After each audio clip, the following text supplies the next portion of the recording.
सुग्रीव की मृत्यु की कथा।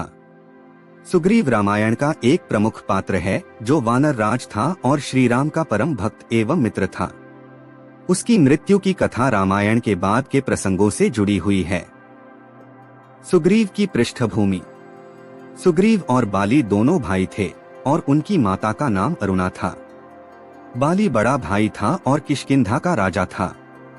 एक गलतफहमी के कारण बाली ने सुग्रीव को राज्य से निष्कासित कर दिया और उसकी पत्नी रुमा को अपने अधीन कर लिया।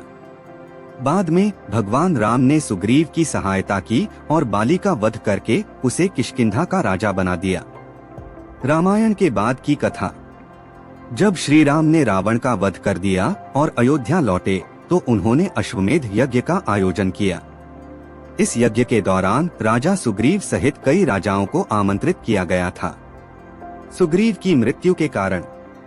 एक राम के साथ स्वर्ग गमन। एक मान्यता के अनुसार जब श्री राम ने सरयू नदी में जल समाधि ली तो उनके साथ सुग्रीव भी अपने शरीर का त्याग कर स्वर्ग चले गए।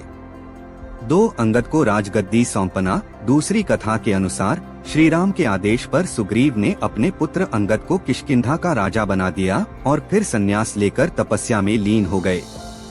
3 लवकुश द्वारा वध। कुछ लोक कथाओं में यह भी वर्णित है कि जब भगवान श्री राम के पुत्र लव और कुश ने अश्वमेध यज्ञ के घोड़े को रोका तो उनके और सुग्रीव के बीच युद्ध हुआ जिसमें लवकुश ने सुग्रीव का वध कर दिया।